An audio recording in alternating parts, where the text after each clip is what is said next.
On est le 16 juillet de l'an 2000, c'est un dimanche, et je lis depuis 2 jours les évangiles que j'ai récupérés auprès de l'aubergiste du gîte où je séjourne sur le chemin de Saint-Jacques-de-Compostelle. C'est la première fois que je lis l'histoire de Jésus. Et je veux la connaître, cette histoire, parce qu'un ami à moi, un chrétien, vient de mourir. Dans l'après-midi, mon frère doit venir me récupérer à 5 km de là où je me trouve pour que je puisse assister aux obsèques. Et dans mes mains, j'ai donc 3 petits livrets, un bleu, un jaune et un vert. Ce sont 3 évangiles. J'ai pas trouvé le quatrième, m'a dit l'aubergiste, mais enfin avec ça, vous avez déjà de quoi lire. Et donc je lis, et à l'heure dite, je parcours à pied les 5 km qui me séparent du lieu de rendez-vous. J'arrive à l'heure, à la gare de Figeac, c'était là-bas qu'on s'était donné rendez-vous, et j'attends. 14 heures, heure du rendez-vous, mon frère n'est pas là. 15 heures, toujours pas là. 16 heures, je commence quand même à me demander un petit peu ce qu'il fait, et donc je me rends à la cabine téléphonique de la gare, parce que c'était encore l'époque des cabines téléphoniques, j'avais pas de téléphone portable à ce moment-là. Je me rends à la cabine donc pour essayer de joindre quelqu'un qui pourrait me dire à quelle heure il est parti. Je passe 2, 3 coups de fil, personne ne sait me renseigner. Je raccroche le téléphone et c'est là que mon regard accroche la petite tablette de la cabine. Parce que sur cette petite tablette, il y a un petit livret rouge qui est posé là, face contre terre. Je retourne ce livret rouge et c'est le quatrième évangile. C'est l'évangile qui me manque, de la même collection. Alors je dois dire que sur le moment, je suis saisi, quoi. Franchement, je suis halluciné, en fait. Mais j'ai pas le temps de me remettre de mes émotions que déjà la voiture de mon frère arrive sur le petit parking de la gare.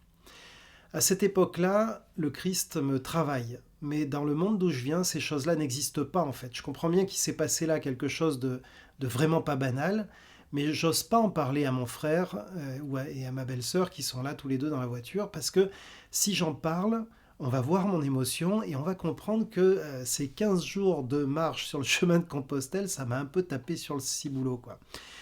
Et pourquoi? Parce que ce que la foi appelle la providence, vous savez, la raison l'explique. C'est bien sûr une coïncidence. C'est une coïncidence étonnante, mais enfin c'est quand même une coïncidence. Ou alors peut-être c'est un coup monté de l'aubergiste. Il m'aura entendu dire que je devais me rendre à la gare. Il sera allé glisser cet évangile dans la cabine téléphonique avant mon arrivée, parce qu'on ne sait jamais, avec un peu de chance, j'aurai un coup de fil à passer, puis je tomberai dessus. Et peut-être en plus, c'est possible. Mais quand même, les esprits cartésiens sont de tristes esprits. Parce que moi, j'ai vécu une expérience très belle dans cette petite gare. Une expérience qu'on peut sans doute expliquer de bien des manières, mais la manière qui m'a saisi ce jour-là, c'est aussi la manière la plus intime, la plus poétique, la plus insaisissable pour la raison, et c'est que Dieu est venu à ma rencontre. Dieu est là. Dieu est là au plus proche. Il est là dans les petits et dans les grands détails de la vie. Et si tu veux le voir, eh bien, c'est le livre de Ruth qui nous montre la voie maintenant. En Ruth 2, versets 1 à 13, que je vais lire maintenant, nous lisons ceci. Noémie avait un parent du côté de son mari, un homme puissant et riche du clan d'Élimélec qui se nommait Boaz. Ruth la Moabite dit à Noémie, « Laisse-moi, je te prie, aller au champ pour glaner des épis derrière celui aux yeux duquel je trouverai grâce. » Elle lui dit, « Va, ma fille. » Elle partit et s'en vint glaner dans un champ derrière les moissonneurs. Il se trouva que la parcelle de terre appartenait à Boaz, qui était du clan d'Élimélec. Or, Boaz arriva de Bethléem. Il dit aux moissonneurs, « Que le Seigneur soit avec vous. » Ils lui répondirent, « Que le Seigneur te bénisse. » Boaz dit au serviteur chargé de surveiller les moissonneurs, « À qui appartient cette jeune femme ?» Le serviteur chargé de surveiller les moissonneurs répondit, « C'est la jeune Moabite qui est revenue avec Noémie du pays de Moab. Elle a dit, « Laisse-moi, je te prie, glaner et ramasser des épis entre les gerbes derrière les moissonneurs. » Depuis qu'elle est venue ce matin et jusqu'à présent, elle est restée debout. Elle ne s'est assise que peu de temps dans la maison. Boaz dit à Ruth, « Écoute bien, ma fille. Ne va pas glaner dans un autre champ. Ne t'éloigne pas non plus d'ici. Attache-toi à mes servantes. Tu auras les yeux sur le champ que l'on moissonne et tu iras derrière elles. J'ai interdit aux serviteurs de te toucher. Quand tu auras soif, tu iras aux cruches et tu boiras de ce que les serviteurs auront puisé. » Alors elle se prosterna face contre terre. Elle lui dit, « Comment ai-je pu trouver grâce à tes yeux pour que tu t'intéresses à moi, alors que je suis une étrangère ?» Boaz lui répondit, « On m'a raconté tout ce que tu as fait pour ta belle-mère depuis la mort de ton mari, et comment tu as abandonné ton père, ta mère et le pays de tes origines pour aller vers un peuple que tu ne connaissais pas. Que le Seigneur te rende ce que tu as fait. Que ta récompense soit complète de la part du Seigneur, le Dieu d'Israël, sous les ailes de qui tu es venu chercher un abri. Elle dit, que je trouve toujours grâce à tes yeux, mon maître. Tu m'as consolée, moi ta servante. Tu as parlé à mon cœur, alors que je ne suis pas même comme l'une de tes servantes. Alors, souvenez-vous, si vous ne vous en souvenez pas, regardez les vidéos précédentes sur la série de Ruth que je suis en train de faire. Après la famine et le deuil, Noémie revient du pays de Moab à Bethléem. Et Ruth, sa belle-fille, veuve elle aussi, la suit. Ruth s'est convertie. Elle, la Moabite, elle a placé sa confiance dans le Dieu d'Israël. Et tel Abraham qui a quitté Ur en Chaldée et les idoles de ses ancêtres sans même savoir où il allait, Ruth aussi a tout quitté pour rejoindre une terre hostile à son peuple, parce que les Moabites ne sont pas les bienvenus. Une terre où elle ne serait rien ni personne, mais une terre où vit un peuple de qui elle partage maintenant la foi. À l'arrivée à Bethléem, Noémie est amère. Elle a tout perdu. Elle revient plus pauvre et plus misérable que quand elle était partie 10 ans plus tôt, quand il n'y avait plus de pain dans la maison du pain. La condition de Ruth et de Noémie est donc désespérée. En fait, parmi tous les curieux et curieuses qui sont venus voir le retour de Noémie, personne ne leur a proposé leur aide. Et donc les options ne sont pas nombreuses pour elles deux. En fait, il y en a deux. Il y a la mendicité et il y a la prostitution.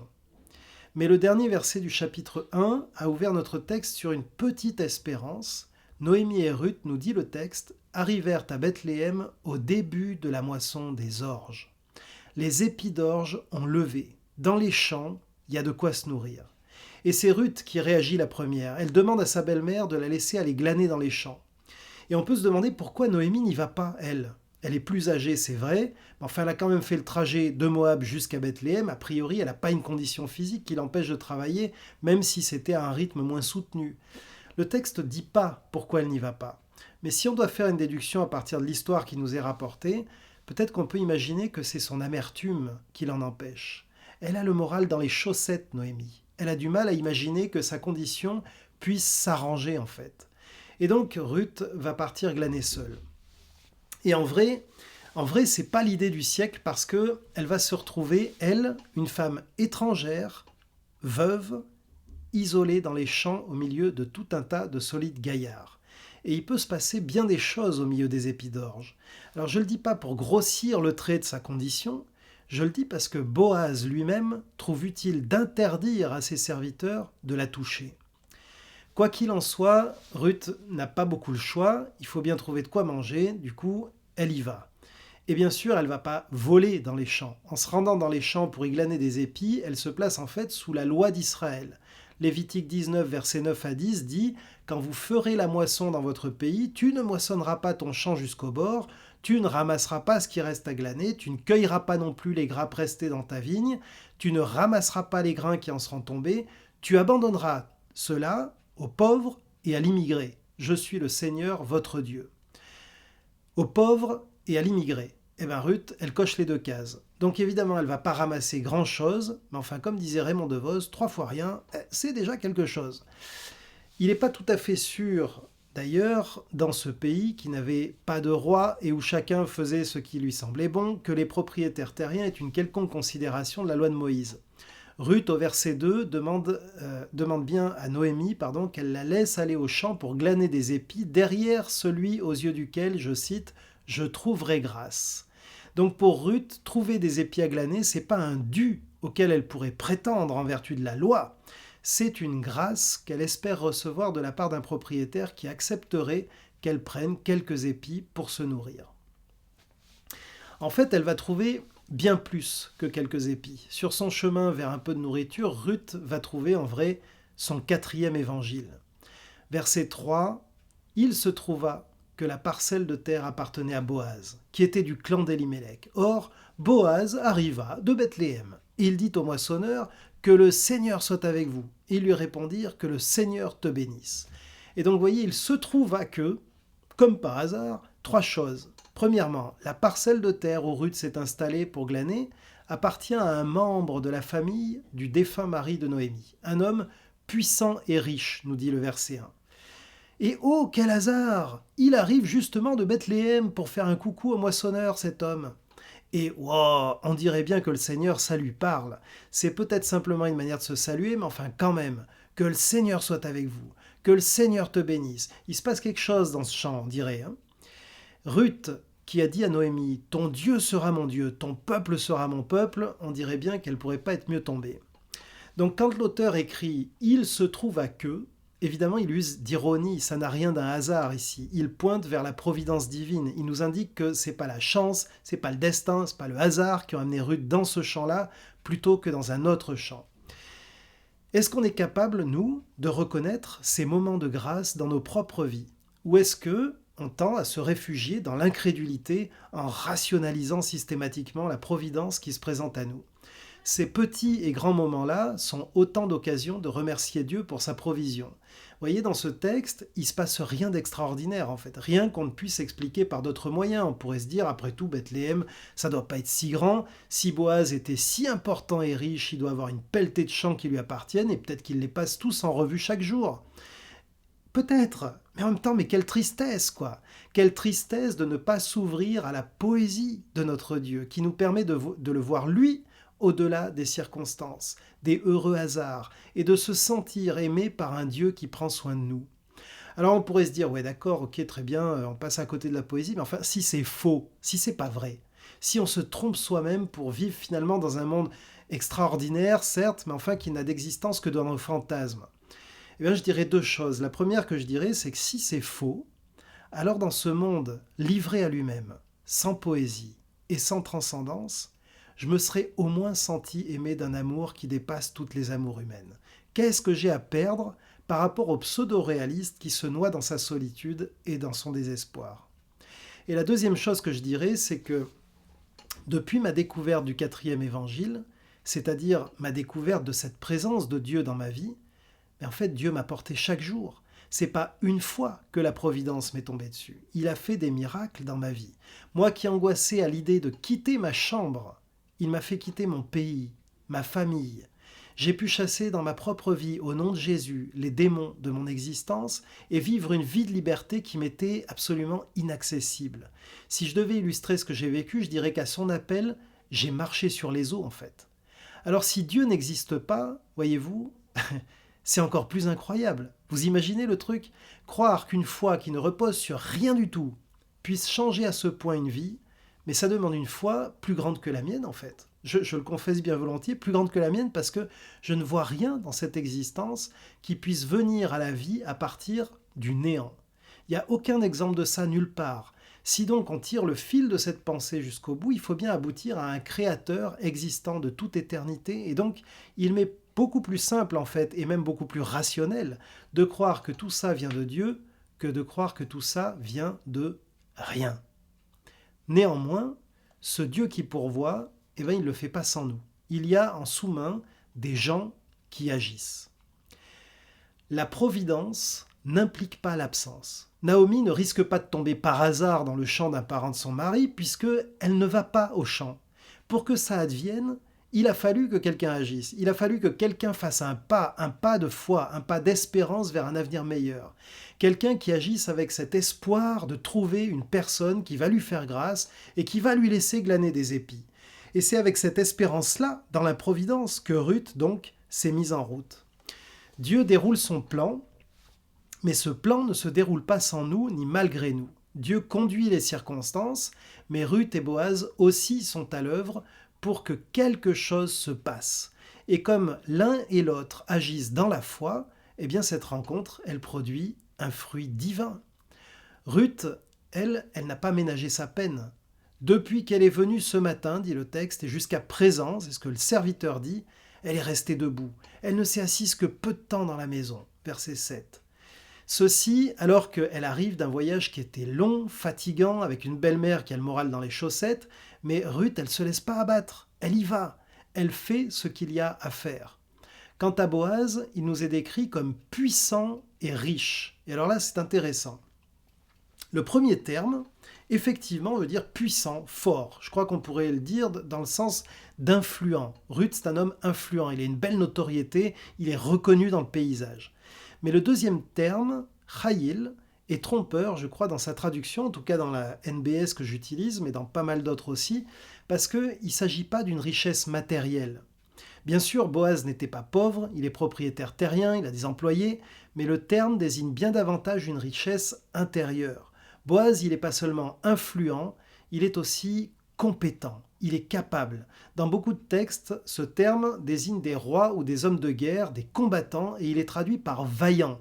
Un homme chayil, c'est un homme vaillant, on pourrait même dire un homme viril en fait. Vous voyez, c'est un bon costaud bien solide quoi. Mais regardez comme c'est amusant, ce même terme, chayil, il est utilisé à 2 reprises pour parler d'une femme.